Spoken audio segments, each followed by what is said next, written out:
Hey guys, how are you? It's Tara Stiles. Hope you're having an amazing day. I wanted to share with you all, talk with you guys, converse with you all, and spread the good word about how yoga works, how yoga cures, and the innovations that have come along through the ride of yoga throughout the years and from ancient yoga times to now. So I think it's a really interesting time in yoga.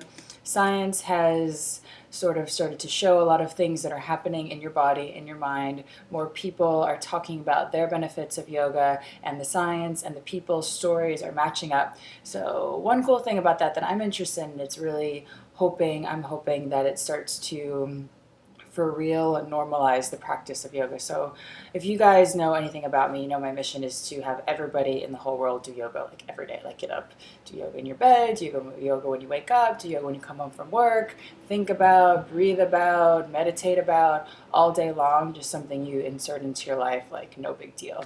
And also maybe go to a yoga class here and there. But to get to that point where you actually feel inspired to do yoga, maybe you would like to know what it's doing for you.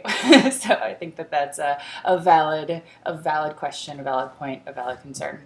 So one thing I think is interesting about the innovations of yoga recently is a lot of the ways that people have started to show how it works in your body and in your mind. And I've got to research a lot of this stuff with my new book, Yoga Cures. It's not coming out till April, but I'm super excited to share with you some of the stuff that I found, I've learned, I've experienced for my own self my whole life. But if I just sat here and told you everything I've experienced my whole life, that's one point of view, but it's more valid the more points of view you have and the more people it's coming from.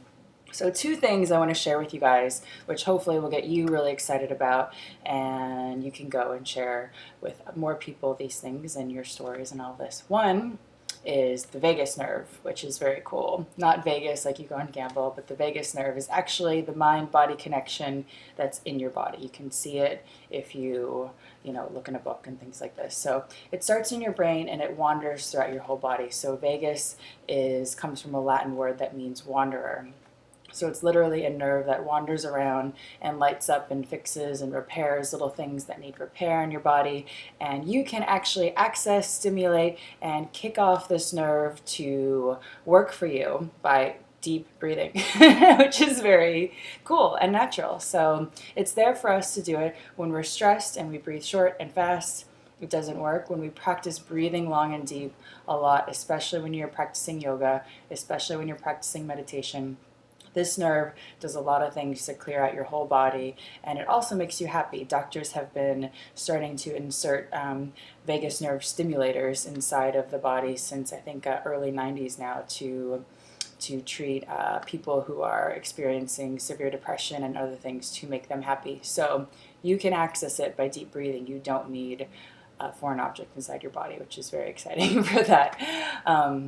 Also, the second thing I wanted to share with you guys is the area of the brain that you see a lot of yoga people talking about, the third eye, which is pretty exciting, is actually the insula behind this little part in your forehead right here, the little part where you feel stressed sometimes, and the little part that feels good when you're not stressed. That's the part of your brain associated with creativity, intuition, awareness, and consciousness even. So how we feel connected and how you feel like you're a part of everything that is around you. So when you meditate, this part of your brain actually lights up. It starts to fire off things in your whole system, and it actually grows over time if you meditate a lot. So a new study came out where they hooked up image mapping scanning machines to Buddhist monks who were longtime meditators. Obviously, that's what they do all day, they meditate. And it showed in these monks that they had a huge part of their brain right here that was growing. So they feel slightly a lot more connected, inspired, creative, and I get excited about this stuff, and part of the whole thing. So that's two things that I think are very innovative, and if they get you excited, inspired, feel free to spread the word, share with your friends, and also, of course, put it into practice. So grab your friends, do some yoga, go to a class, do some yoga at home. I've got a ton of videos on YouTube. You can do them there. So there's lots of ways you can get started with yoga. You don't have to be able to put your foot behind your head to access the benefits of yoga. If you can breathe, if you can close your eyes and start to observe instead of get involved. I like to think sometimes meditation and yoga is observing without judgment. So you're taking out the what's that about, what's that about, what's that about, and you're just watching. So it's an interesting practice, and it has many, many, many, many, many benefits. So go do it, and I'll see you guys later. Bye.